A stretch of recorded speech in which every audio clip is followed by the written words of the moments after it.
At my firm we design, we identify, we brand, we logo, we web. Identity. I'm a low-level art director at a boutique New York design firm. Brand. We have a very strong founder culture, meaning we revere our founder and use his famous quotes since he was an advertising legend. The main one is we sell it as our life depends on it. Today I want to sell you on a similar idea. I am fucked. I habitually stay in the office until 2 or 3 a.m. burning the candle at both ends to make sure my work has that extra edge. It happens so frequently that I keep spare clothes in a file drawer, along with some soap to give myself a horse shower in the employee bathroom sink. My co-worker Amy always jokes that guys who tend to pull all-nighters are probably not very good at their job. Little did I know, this predilection for sleeping in the office, sleeping under my desk, on a couch or right in my computer chair might get me killed. This nightmare started almost as soon as my creative director Gavin handed me the K1 assignment brief. A startup beer manufacturer on the outskirts of Düsseldorf. Their name K1 roughly translates to no witnesses. Yeah, no red flags there. Logo. The microbrewery had apparently made enough of a splash in the Lower Rhineland to warrant some inroads into the North American craft beer scene. It had fallen to me to redesign their logo for the US market, and once I saw the brief packet I understood why this would be a challenge. Said packet came with a sample case of beer, which helped smooth over some of that unease. K1 was brewed as an alt beer with a dark, coppery color, packaged in a tall, black bottle with one of those old-fashioned metal lightning stoppers on top. The label. Well, the label was strange. Most German beers that I'd come across in my alcoholic connoisseurship usually depicted a happy monk or a barmaid or maybe a goat, sometimes a shield or some authentic-looking seal, usually flanked by barley stalks, the year it was founded, etc. K1 was different. The colorless logo had a woodcut illustration of an imposing castle, and in one of the windows was a giant eye looking out from the inside. Around the image was typical Baroque filigree, but that was it. No name on the label. No nutritional info. No percentage of alcohol by volume. Just a strange drawing of a creepy castle with an eye looking out at you. It almost reminded me of the Eye of Providence on the $1 bill, but somehow eerier, more hackle-raising. Growing weary of that eyeball looking out at me, I put their, now half empty, bottle down and began leafing through the packet folder. A typical brief contains project strategy, relevant brand info, a timeline and the deliverables, what you need to create, what formats you'll need to deliver the final art in, etc. Most big-name brands also come with a style guide, brand colors, fonts, etc., but in this case, it looked like I would be creating that from scratch. You see, there was almost nothing in the dossier. No company history, not even a file with a clean version of the logo for me to run through Illustrator. I had to peel off a label and scan it in just to study it. All that was in the folder was a card for an American business liaison named Frederick Rice, along with a single page of blank company stationery with a US web address. Web. Of course, when I type the address into a browser it leads to a dead website with under construction against a white backdrop. The only other info was at the bottom of the page, barely legible in a tiny font, K1 and then a town in North Rhine-Westphalia. No, I will not tell you what area it was. The last thing I want is someone following a trail of breadcrumbs to these people. After a web search for the company turned up nothing, and I mean literally nothing, I began searching for details on the rural district where it was seemingly based.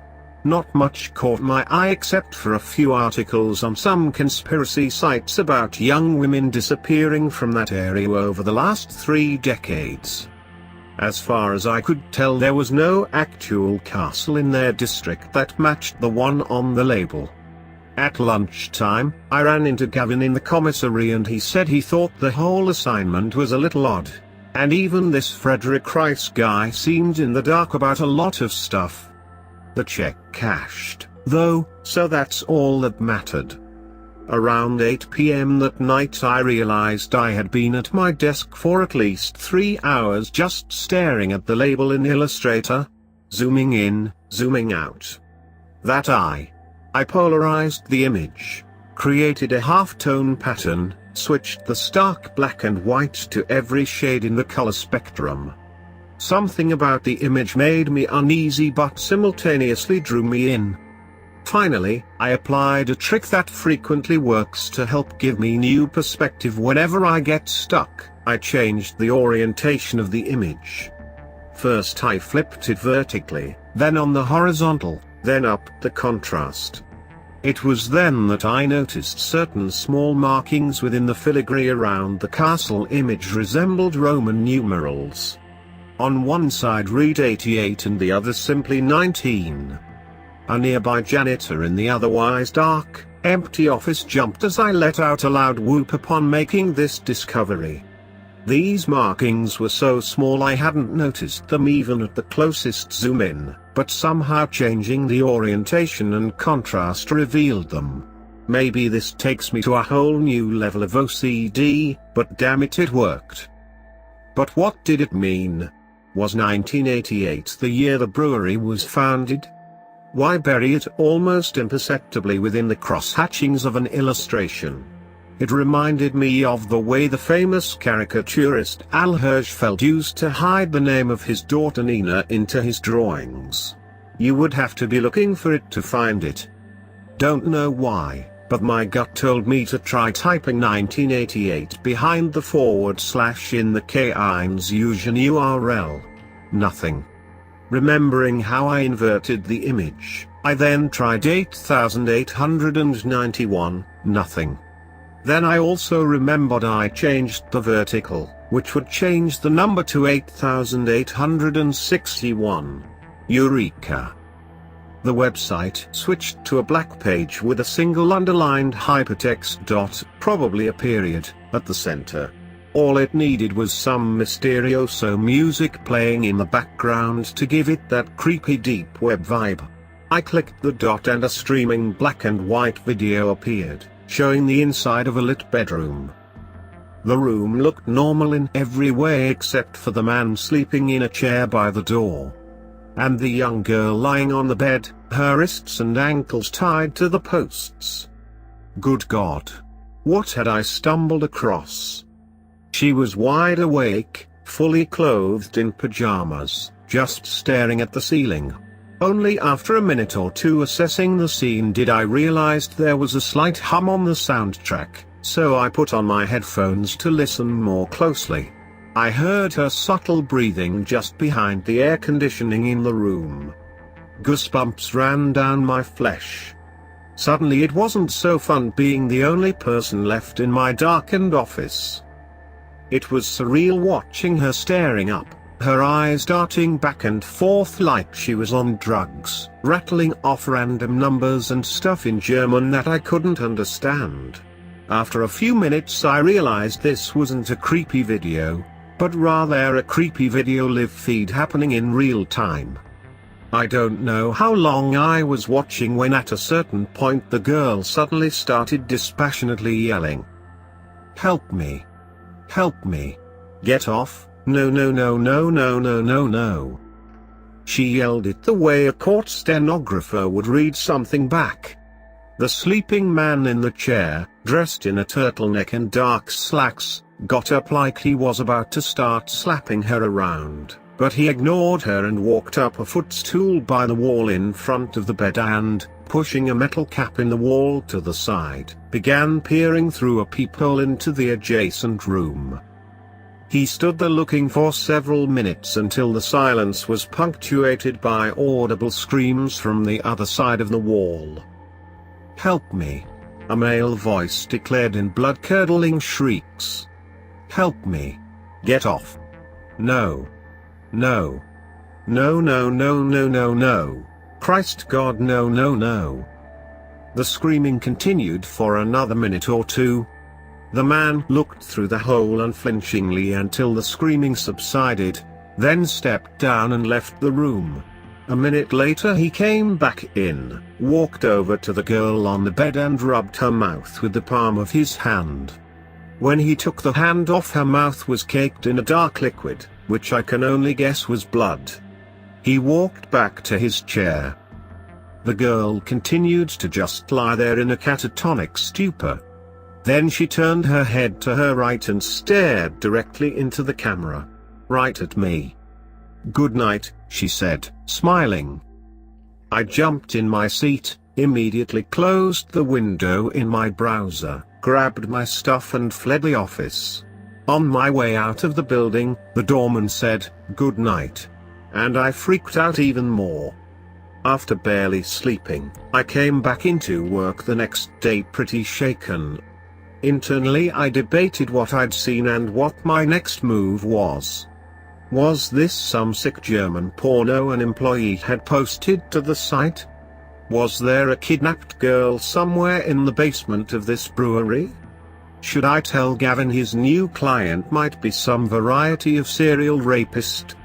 Ultimately, I decided I didn't want to embarrass the company yet, so I found Frederick Rice's card and called him personally. A machine told me to leave a message, so I simply said who I was and that I had found something strange on the website and to call me back. As the day went on, the urge to check out the video again pulled at me, but I resisted. I didn't want to get sucked into some dark web bullshit. Instead, I spent my time doodling some alternative label designs. One of them had a winking barmaid. Midway through I realized I'd subconsciously drawn her resembling the girl tied to the bed, smiling that eerie grin at me. Rice never called me back, but as I was leaving, promptly at 5 p.m., the office receptionist handed me an envelope someone left. It read, "From Fred Rice," and contained a slick printed ticket invite to a party that evening sponsored by K1's Eugene. Oh yes, I was going to this. The leader play detective was too strong. Around 7 p.m. I arrived outside an empty-looking industrial building in the warehouse district, where only a set of third-floor windows were lit up. Climbing the concrete stairs of the decrepit building, it seemed like every wall was caked in dust. There were frayed plastic doors, loose wires and doors off their hinges. Sounds of tinkling piano music got closer as I followed signs with the K1's Eugene Castle and an arrow pointing the way to floor 3. Upon arriving at the party, I was gobsmacked. This room had been completely renovated like it was exported from a 5-star hotel. The walls and ceiling were covered in oak panels. Christmas decor everywhere, lights, greenery, strings of red and gold ornaments, pine icons. A legit oak bar with beer taps all bearing that distinct castle insignia. Everyone seemed so normal inside this secret bar. An upscale crowd of business types chatting in amiable German over a man playing an antique imperial Bosendorfer in the corner. A woman sitting at a little desk by the door checking names on a laptop hailed me, so I gave her my invite, said my name, then asked if a Frederick Rice was there. She cross-checked her list and said no one of that name was registered, but that I could feel free to ask around. Working my way through the crowd, I made it to the bar where an older black-suited gentleman with white hair greeted me. The only kind of spoke English. I told him I worked for the firm that was redesigning the logo. At first, he looked a little puzzled, but then seemed to remember. He got the bartender to pour me a pint, then bellowed a hearty prost. as we clinked glasses. The next thing I knew for certain was that I wasn't at the secret bar anymore. Emerging from a dark fog, I began to hear chirps of insects. My neck throbbed, back ached. Blades of grass and the soft earth beneath my hands. Looking up, I saw stars in the night sky. You never realize how few stars you see living in a city until you wake up in the middle of nowhere with no memory of how you got there. The question, "Jesus, how hammered did you get this time?" began echoing through the cluster of headaches between my ears, when a far-off sound of a car grew exponentially louder until it was right next to me. I startled, fully awake, as the headlights whooshed by with the rumble of an engine that pierced the silence. As the car went on its merry way, I got my bearings. I was at the bottom of a low slope on a grassy area between a rural road and trees. A swale, I think it's called. Whatever it is, I was in it, deep in it. Checking my pockets, I was both relieved and disturbed to discover my wallet and all its contents were still on me, but my iPhone was missing. It wasn't anywhere around me either. Why would someone leave me in the middle of nowhere with my wallet, cash, credit cards, and kidneys intact but notably phoneless? Standing up, despite the pain running through my whole body, I stumbled towards the road in pitch dark. I'd been hungover before, many times, and whatever this was, it wasn't that. Had I been drugged? Did someone use my body to see if necrophilia was for them? I made a mental note to get my junk looked at by a professional, although I didn't feel any unusual soreness in my tender areas. After walking about half a mile along the shoulder of the dark road, nary a car in sight, I spotted a lit area up ahead. There was a hotel, a big bright Comfort Suites, amidst the otherwise empty landscape, directly adjacent to a highway. Based on the lack of traffic, it must have been 3 or 4 in the morning, but approaching the door to the hotel lobby, I saw a surprising number of people through the windows, talking and laughing, with a few pie graphs on easels. A business conference, mayhaps? I tried to enter, but the front doors were locked. Yes, locked. Undeterred, I knocked on the window to attract the attention of some people holding court near the entrance. A guy in a sweater opened the door and told me that the hotel was closed for a private function. I told him I was stranded and lost my cell phone and wondered if I could come in to make a call, which he agreed to.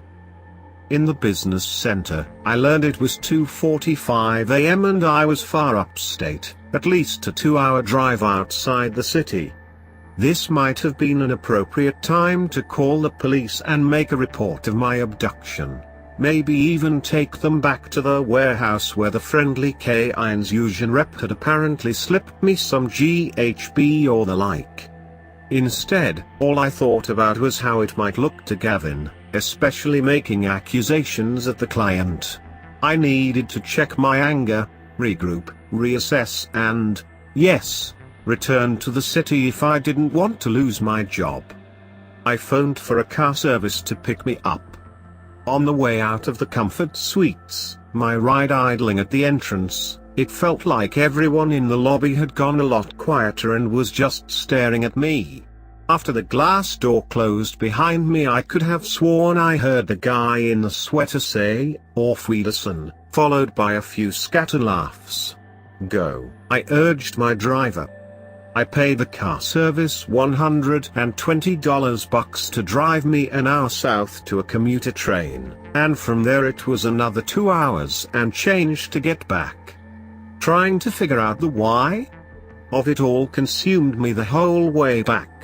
As someone who makes a living in the ad world creating not so subtle messages, I know when someone is trying to send me one, and that message was stay away. Arriving back at the office at 9 a.m. sharp, I cleaned myself up in the bathroom, changed clothes, but was still reeling.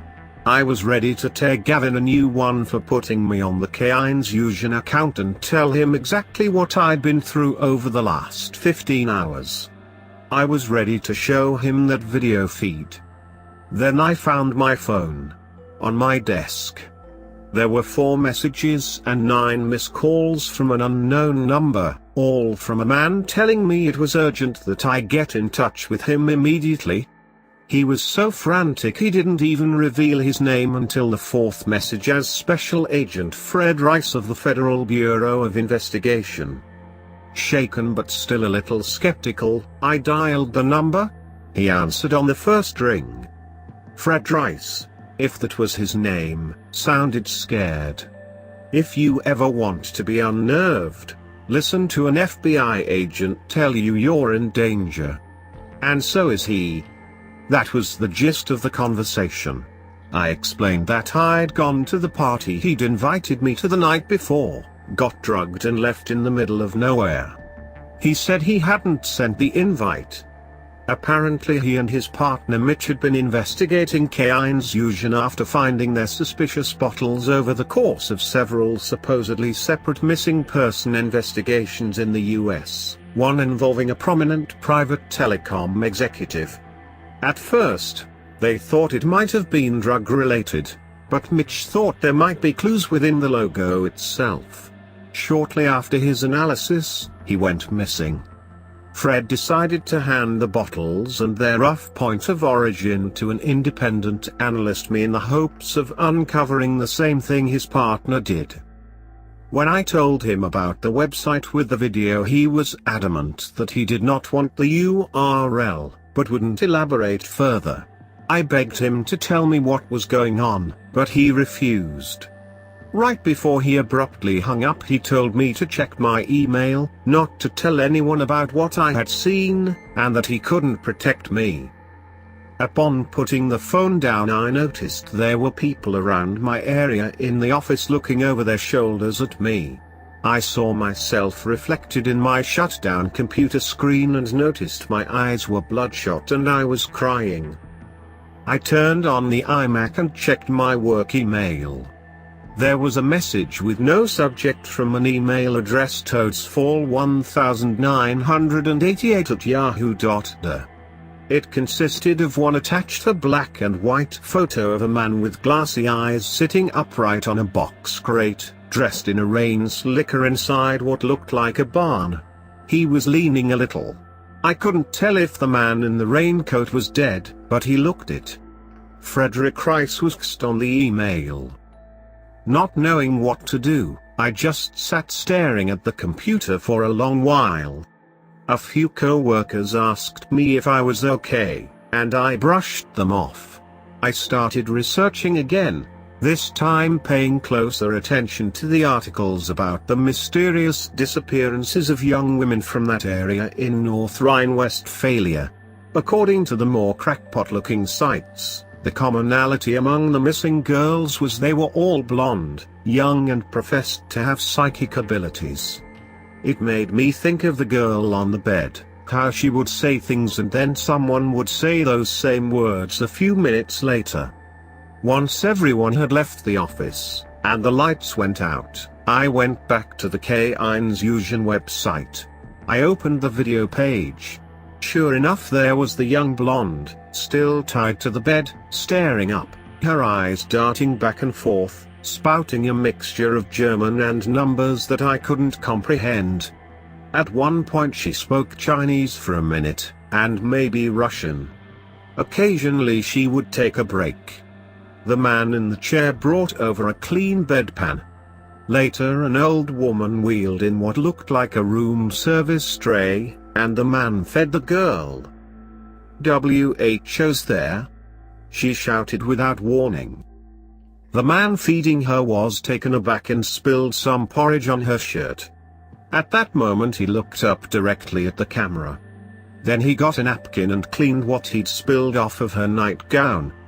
I closed the window, shut down my computer and started to hyperventilate a little.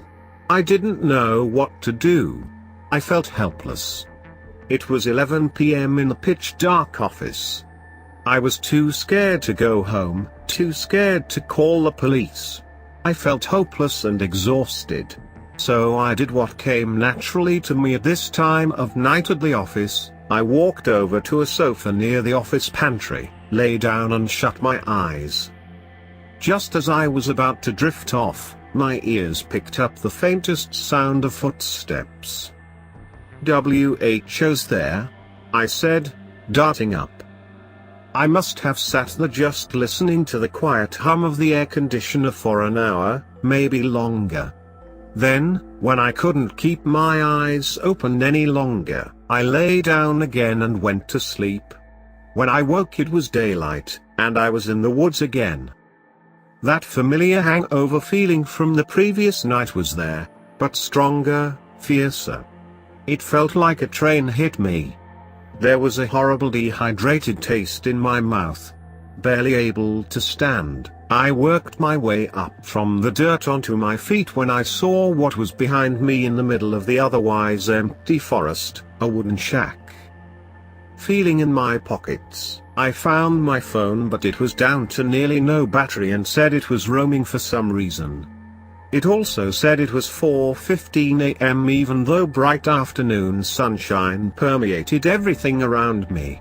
It very decisively died a few moments later before I could attempt to call. Instinctively I headed in the direction of the shack, a dilapidated old thing with a door barely staying on its hinges. A putrid stench became more pronounced as I approached. The bulky bergwachter lock on the latch was already undone for me, and it only took a gentle tug for the wooden door to swing open and reveal a man sitting crooked on a box crate, dressed in a red rain slicker, stone cold dead. The man from the emailed photo. As I stepped inside and approached him, a hawk shredded my nerves, so I took a minute to just put my head between my legs and calm myself. After catching my breath, I looked up at the crate and noticed a leather billfold next to the body. Identity. Opening it, I saw a gold FBI badge and an ID card from the Bureau's Department of Investigation identifying the man as Mitchell Santara, Fred Rice's partner. Bulging from one of the dead agent's pockets was a department-issue pistol, which upon inspection was missing its clip. No witnesses. Scattered flies hovered over Mitch's head, his glassy eyes unblinking. A few of the insects were crawling inside his rain slicker between the buttoned areas. With a great deal of hesitation my fingers unbuttoned the plastic garb, and what I saw beneath made me vomit instantly. The skin around Mitch's chest and ribcage had been torn away in little chunks. Dried blood and pieces of sinew draped onto his distended stomach and exposed sternum. It was as if he'd been attacked by an animal, but with focus and precision. That the rest of him was so untouched showed this devastating injury was meant not only to kill but to inflict unimaginable pain before the poor guy simply gave up the ghost. Of course, I came to these conclusions later, after I began running through the forest away from that shack in no particular direction. I just ran. I ran out of my body. I ran as if whatever direction I took would lead me away from this new nightmarish reality instead of towards it. Eventually, when my breathing became too labored and my heart felt like a bomb detonating in my chest, I stopped and collapsed on the ground in a fetal position. I had no idea where I was, no cell reception, and some force beyond my reckoning was toying with me, preying on my fear and paranoia. To what end all this was being done to me I hadn't a clue, but at that moment I felt like giving up. Then I heard something, faintly in the distance. It sounded like cars. Picking myself off the forest floor, I brushed leaves and dirt off and headed towards the sound. After walking maybe a third of a mile, I saw the clearing and the road beyond it. I made it to the side of the road and waited to flag someone down. Brand. I waited 15 or 20 minutes until a car came by, but it passed me. 10 more minutes passed when a Mercedes convertible stopped on the shoulder. That's when I noticed the car's license plate looked odd and had an umlaut in it. Was this an import, or was I actually in fucking Germany? I got in the car and profusely thanked the older gentleman driving. He told me in broken English that he was heading to a nearby town and would drop me off. We passed a sign that confirmed my worst suspicions, Anlia Free it read. I had been abducted and dropped into Germany. This wasn't the only deeply disturbing thing occurring to me at that moment, either. Studying the man in the driver's seat, with his white hair and jocular attitude. He resembled the same man I'd met at the secret K1 bar, the one who got me a pint, the one who most probably drugged me. This ride was no coincidence. I know you, I told him. He just laughed, a big bellowing snort. He began tousling my hair like I was a child. I pushed his hand off of me, but he grabbed my head harder, digging his fingernails into my scalp. It hurt. He held my head like this for several minutes, as if to make the point, you have no say in what happens to you now.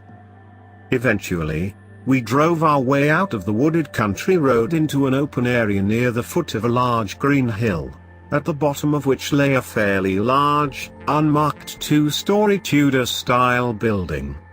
He stopped the car. I got out, not looking back at him. After he drove away, it struck me how no one was around in any direction, the hills so silent all I could hear were a few faint birds. A part of me knew walking into that building would lead to no good, but everything I did at this point felt predestined, inevitable. There was no fighting it. This is where the road had taken me from the moment Gavin dropped that godforsaken brief in my lap. As I entered what appeared to be a modest hotel lobby, I made my way to the small oak reception desk, behind which sat an old, senile-looking woman. She had this eerie rictus grin that showed her gummerline, and greeted me with a hello. I asked her where I was and she just stared at me. I asked her if she had a phone or a computer I could use. She pointed to a narrow staircase by the reception desk. I headed up, resigned to this situation. Logo. At the top of the stairs was a long hallway of hotel room doors, but one room was open, a little business center with a 5 or 6-year-old PC, a printer, fax machine and a telephone. When I walked in, the first thing I noticed was a painting hung high on the far right wall, an impressionistic oil painting depicting an imposing-looking castle, and in one of the windows was a giant eye looking out from the inside. I tried picking up the phone, but the receiver was stuck to it somehow. With a little force, I pulled it up and saw it was caked with dried blood. There was no dial tone, so I just set it down. Web. My instinct next told me to shut the door to the business center and lock it, which is exactly what I did. The fax machine was dead too, but the computer was on and in working order. I sat down, reoriented myself to the slightly different German keyboard and opened a browser. While the slowish internet was working, I couldn't access email, law enforcement pages, anything remotely useful. I even tried typing in the K1 URL but was blocked. Thus, that's how I wound up on here, typing up this little account for you. I can't tell you where I am because I don't really know exactly where that is. I won't give you that godforsaken URL because no one else should get sucked into this severely fucked up little world if they can help it. No witnesses. I've locked myself in this room for the past 6 or 7 hours. About 20 minutes into being in here, I heard a female voice in the next room, the psychic girl from the video's voice, shout, "I can hear you. I can see you," in that deadened tone of hers. Putting my ear to the wall, I heard her launch into her usual German word salad and number vomit, and it didn't surprise me. I looked up at the painting of the castle and saw an eye, a real human eye, staring at me from where a painted eye had been. The man in the turtleneck was on the other side of that wall, watching me. I can hear you. I can see you, I yelled at the eye. I was being watched, but no one was trying to get in, so I continued typing this up. About an hour ago I saw shadows of 3 or 4 sets of feet blocking the light at the bottom of the doorway, but whoever was out there wasn't knocking, talking or attempting to beat down the door. They're waiting me out, see what I'll do. I did something about 10 minutes ago. When I heard the psychic girl yell, "I see you," through the wall, I knew I would do it. It gave me courage. Carefully palming a ballpoint pen from the desk, I walked over to put my ear to the wall to listen to the girl, which I'd been doing periodically. After a minute or so, with no warning, I jutted up and stabbed the pencil into the peephole, pushing the tip into the man's soft cornea. Blood sprayed onto the painting and my face. "I see you," I screamed in triumph. The man in the turtleneck howled in pain. Then I couldn't hear him anymore. I quickly stood on a chair and looked through the peephole in the painting into the room next to me at the girl tied to the bed. She was looking right at me, same as the video but in living color, smiling. Mounted on the ceiling above her, I noticed a large flat-screen TV, at least 50 or 60 inches, displaying an intricate array of mostly numbers. I stepped down. Someone else's eye took the man's place a minute or two later, studying me with intense fascination. Shadows at my door didn't move. If you're wondering what all this is about, then I share your interest. I have no real answers, though seeing the TV she watched with its stream of information made me put a few things together, at least theoretically.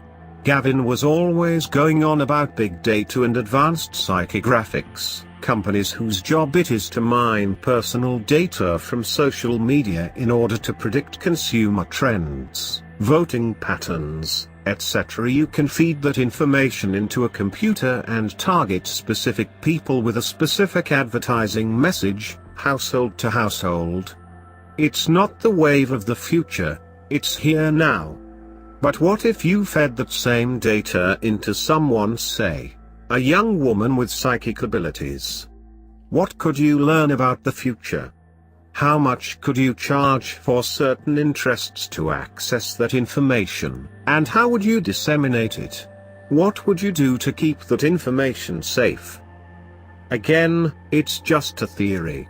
I'm not sure whether my predicament is by design or just the cards I was dealt, but I know what's about to happen.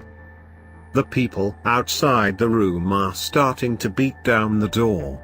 Through the wall, I can hear the psychic girl who can see into the future dispassionately yelling what I'm going to yell much more urgently in just a few minutes: "Stop it! Let me go! Don't do this! Don't do this! Please don't eat me!"